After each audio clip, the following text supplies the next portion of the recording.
out and let you into the park. What time does the park open today? You gotta go all the way to the left. It's a little early. We do that They're not letting people, only people with hotel tickets in that Also, we do that because it gives you a chance if you want to see 12 different types of animals. You'll find them from the time you walk through the turnstiles until you get to the Oasis Bridge. So if you don't want to stand at a rope for 20 minutes, stop and look at some of the animals there.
Good morning. Thank you. Good morning.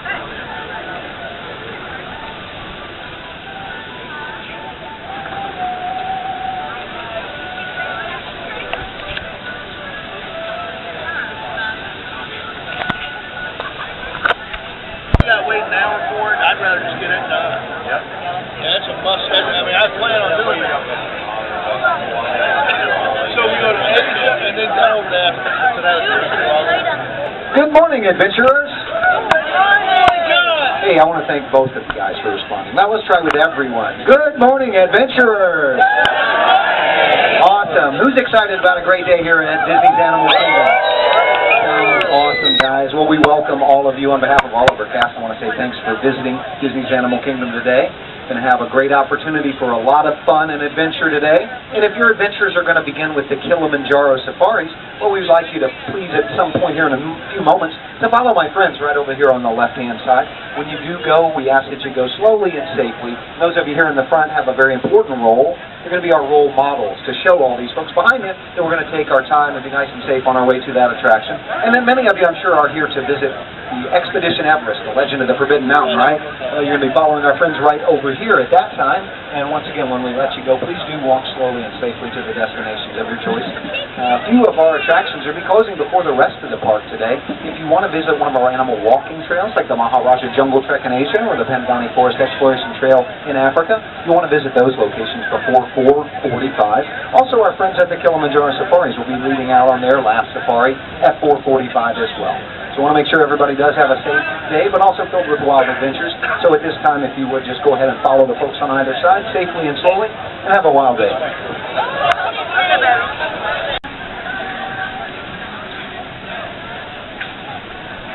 Mark, when you get over this bridge, take a right.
Secure all gear in the cargo bag. For your safety, the main thing is with your hand are the feet and legs inside the plane, and please supervise the children. Miembros del equipo de expedición Viaje, una vez a bordo, coloquen sus efectos personales en la bolsa delante del sitio para su seguridad. Permanezcan sentados con las manos, brazos, pies y piernas dentro del tren y por favor cuide a los niños.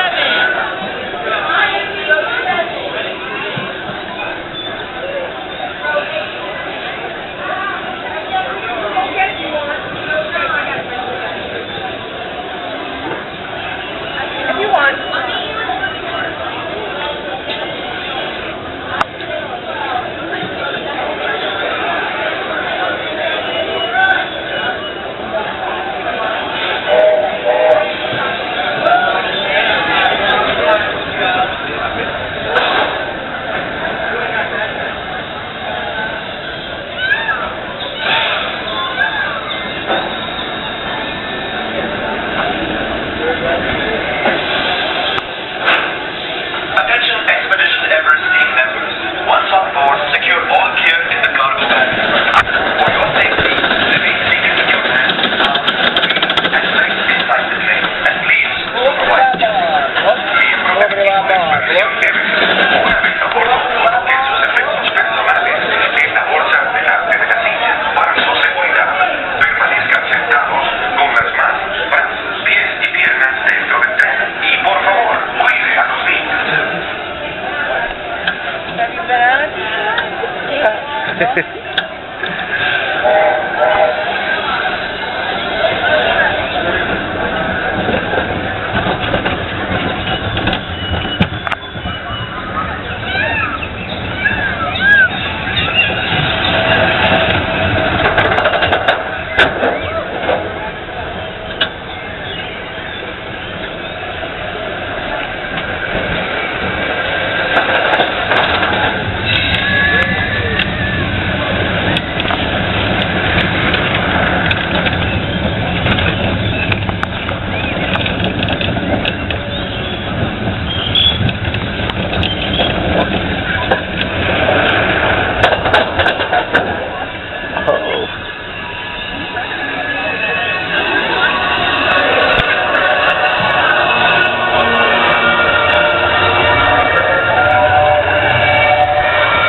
Jumbo everyone, my name is Brian and I'll be your game driver for your photo safari here at Abra.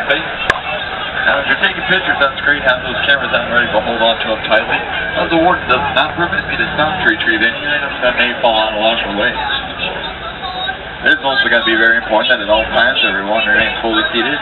Mom and Dad just go for smaller ones too, whether it's on the bench or on the lap. Please make sure they're seated that we're not hoisting them up in the air like a lion cub. I know it makes a great photo, but unfortunately wardens do not permit me to stop for photos of animals with anyone standing or being lifted. And that is for the safety of the animals and everyone on board. Speaking of photos, you may want to consider even putting your camera on a sports or action mode. Oh, I won't be stopped for every animal. I'm going to do my best to slow down, try to give you a little extra assistance. But I'm curious, how many first-time safari goers do I have with me today? Quite a few. How many second time? And more than 2. Great. So whether it's your first, second, or even 100 safari right up above your head, long list of animals acting as a spotting guide. Yep, simply there to help you identify any animal we may encounter. Although we typically don't see them all, we get pretty lucky from time to time and see 1 or 2 of them, so you'll want to keep your eyes open. Because in just a few moments, we're going to be making our way into the Little Literature Forest. It's a great location to find many different species of animals. The downside, animals here with their natural color markings tend to blend into their background going completely unseen, so we're really going to have to keep our eyes open. Especially for the more reclusive animals, like the okapi. A dark reddish-brown animal with black and white stripes on the legs and hindquarters.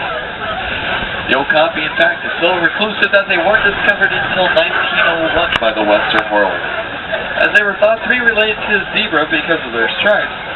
The okapi on the right's only living relative is the giraffe. Right there on the right-hand side, you see the okapi? View of them right there. That was just a little okapi. But if you look further back, you're going to see a dark brownish animal laying down with a big yellow stripe down its back, known as a yellowback dikerbuck. Dikerbuck is Afrikaans for diving buck, and anytime they sense danger, they dive head first into the bushes. Well, ladies and gentlemen, the only reason we can find the okapi and dikerbuck is because they are gathering around these small watering holes, as many animals do. After all, water is a necessity for many animals in their day-to-day needs. Gives us a chance to see some of the rare species of animals in the process, like that eastern black rhino clear up there on top of the hill. But before we get to them, I do want to point out the greater kudu on the right-hand side. Really hard to see up there, but it's a light tan animal with white stripes. This happens to be the second tallest species of antelope in Africa, standing up to 5 feet tall at the shoulder, which is 5 feet is the same height as the large black and white storks here on the right. Saddle bills grow to be about 5 feet tall with a wingspread of 9 feet. Alright, there on the left-hand side, we're going to get a better view of this eastern black rhino as they've been killed by hundreds of thousands just for their horns. And that's why it's very sad and unfortunate that there's less than 5,000 left in the world today. Weighing as much as 3,000 pounds though, they can reach a speed of 35 miles per hour. And their upper lip is very unique. Kind of a diamond or a triangle shape that angles downward, which is ideal for stripping leaves off of branches and roots out of the ground. There's a better view of the greater kudu there on the right. Shows how well these animals really do camouflage in.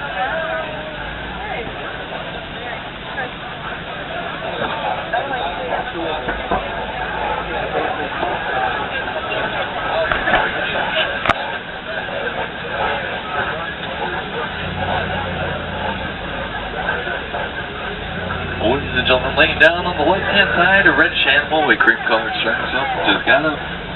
That's a bongo.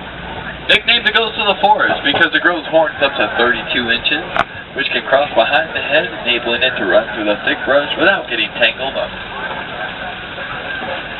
But I'm thinking we're going to get better photos of animals if we can find them out in the open. So I'll tell you what, we'll leave the forest, make our way over to the Safi River, and see if we can find a kiboko. So how about it, folks? Anybody else want to see a kiboko? Woo! Anybody know what a kiboko is? Oh, I'm going to take that as a no, but that's okay.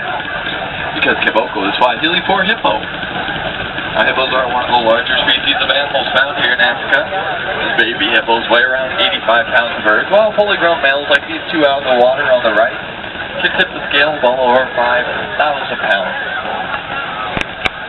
Now, most people think that hippos like these two spend all day swimming, and that's not true. I mean, don't get me wrong, they're excellent swimmers.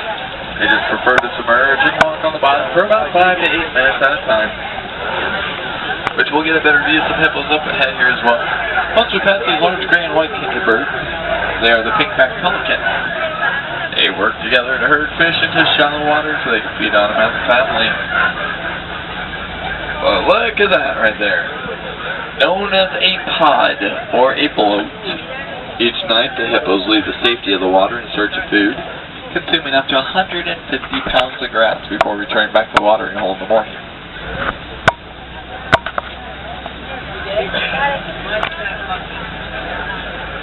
Exactly. Well, ladies and gentlemen, I'll tell you what. I do want to thank everyone for remaining seated. Please continue to do so as we come around the corner. We're coming up to a rickety old bridge, and I'm going to be honest with you. I never have liked this bridge, and I would really prefer not to lose anyone else off of it. Well, it has been proven, but that's partially due to the growing population of Nile crocodiles gathered down there on the left. So very important everyone is seated, because crocodiles can stretch up to 18 feet long, weighing around 1,500 pounds. The impressive part is their bite force that can exceed 2,000 pounds of pressure per square inch. That's why the old bridges and crocodiles is a combination. So, we're going to leave the forest and the river, make our way over towards the savannah, where you'll see a different ecosystem and different animals all together. I'll tell you what, I can already see it. Speaking of different, ladies and gentlemen, take a look at that funny looking upside down tree up here on the right hand side.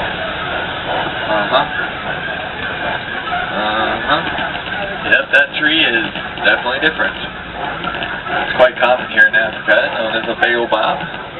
And baobabs, well, they survive long periods of droughts by storing water in their trunks, going close to 9 months without any leaves. This right here, this is my favorite view of the reserve.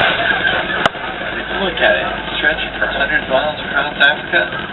I guess many would say that it's kind of like a superhighway for millions of animals that use it each and every day. Great location to find some of the more famous animals such as hippos, twigas, and simpas. And if you look right up to the right hand side here, you'll see 2 twigas, which twiga is Swahili for giraffe. The one to the right, the one to the left. The one to the right is the reticulated giraffe, which gets their name from the Latin word reticulata, meaning net-like, making up a net-like shaped pattern of spots on its body. While the one closer to the left is a Maasai giraffe. And it just goes to show that no 2 giraffes ever have the same pattern of spots, because each one's slightly different, kind of like a fingerprint. Well, ladies and gentlemen, on that list up above your head, is there an animal in particular anyone really wants to encounter? A cheetah. One animal makes for one really short safari. Another Maasai giraffe on the right. To a cheetah, what else? Elephant. Zebra. A warthog, a zebra. Great start. Now, is anyone writing this down? Can anyone remember this? Maybe? Okay, I'll take it. And another one.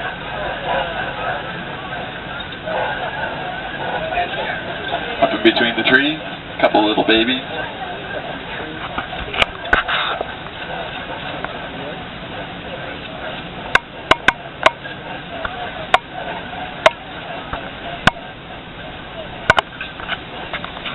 I'll tell you what, ladies and gentlemen, I want to fiddle around with the radio here because I want to see if we can get a frequency. And if I do, we can all do a sing-along together. But I'm really counting on the young lady there in the 3rd row with the multicolored shirt to start us off in that sing-along.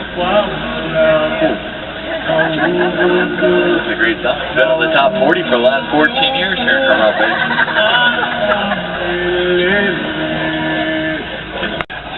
Wait, oh, do you think that's where we'll take into consideration of a 22-month pregnancy?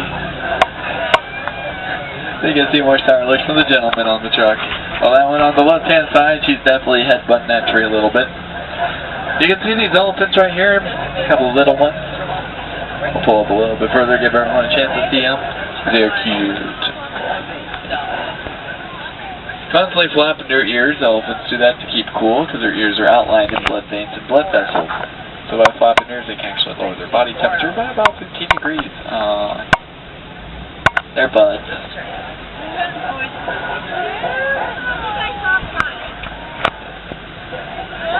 They'll throw sand, dirt, mud, water, just about any kind of like they can on their back as a way to protect themselves from sunburn. So they do have thick skin, it's extremely sensitive skin, they sunburn very easily.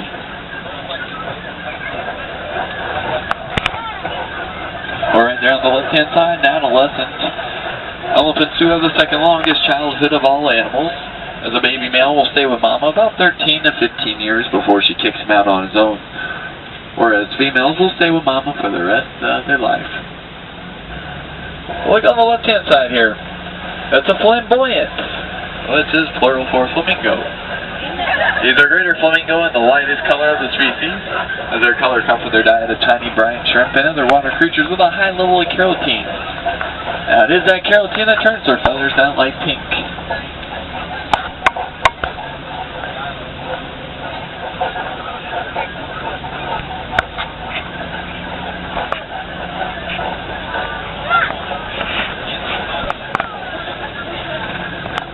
Ladies and gentlemen, keep your eyes open for my favorite animal of this full reserve, the white rhino. Yes, they too were on the verge of being extinct, but unfortunately they're still endangered. They're killed for their horn as well. Their horn grows to be about 6 inches each year. It is believed that the rhino horn has medicinal purpose on the black market, but that's not true, because rhino horn is made up of the same material as our fingernails. But how did the white rhino get its name? Well, it is a misconception that it comes from the color of their hide, when it actually comes from the Afrikaans word vite, V-I-T-E, meaning wide, and makes up a wide jawline. But over time, it got lost in translation from white rhino to white rhino. And they blend in quite well. Look on the right. They look like boulders underneath those trees. Out there. We're going to try to get our view of them, but first I want to point out these cheetahs lying down on the left-hand side. Now, cheetahs are the fastest land animal in the world, reaching speeds up to 60, even 70 miles per hour while hunting. But unlike the other big cats, cheetahs do their hunting during the daytime. Swahili word for cheetah, duma. Now, the rhino's on the right, cheetah's on the left, and I'll tell you what, something, ladies and gentlemen. 60 miles per hour, we got to take into consideration that this truck only goes... Well, I'll tell you what, it's a good enough time as any to continue on. Besides, I see a large group of rocks on top of a hill. And I wouldn't miss this for the world, because it's known as a kopie and just happens to be home to the bigger cats like lions. Now, lions love these copies because it gives them an opportunity to view over the area for any potential prey that may happen to wander by. Now, it is very fortunate for us, though, that they do remain inactive up to 20 hours a day, whether it's lying around on a rock sunning themselves or taking a little catnap under a tree. But when it comes time to hunt, the females hunt for the pride while the males stay back taking care of the cubs. Now, would anybody like to take a wild guess what the Swahili word for lion is? Simba, that's right. So what's Swahili for lioness? I heard knowledge, not a bad guess. Still a trick question. Still Simba. But there on the right-hand side, the brownish animals with the white stockings, white face are bantabak. So it's great to see a bantabak because they are completely extinct in the wild. Only found on protected reserves, with 2 more white rhinos on the right. I want to get around the corner here, see if we can find some big old male lion up there somewhere. Because females hunt for the prey, they're quicker and more agile than the male. A male lion weighs about 550 pounds, stretching 8 feet long, while females only about 400 pounds, stretching 5 feet long. Pull up a little bit further there, great view.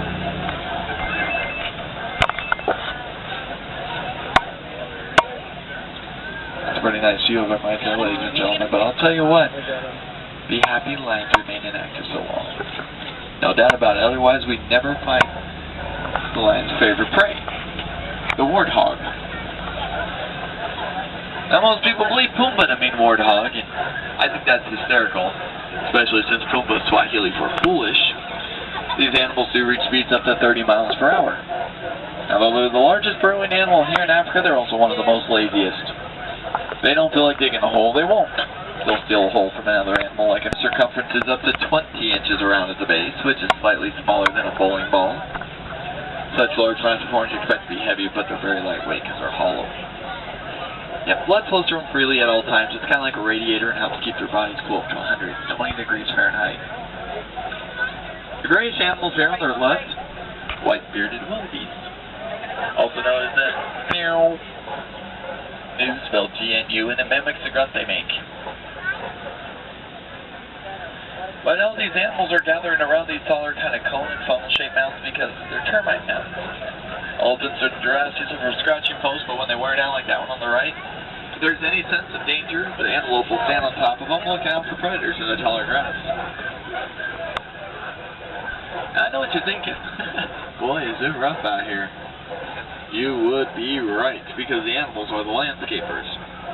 I mean, elephants are constantly dozing down trees to eat the leaves on the top, while giraffes will use their long neck to trim the underside branches. It allows more light to shine through, helping the grass to grow, so it's cheaper an antelope to mow it down. Those warthogs will just trim up the edges.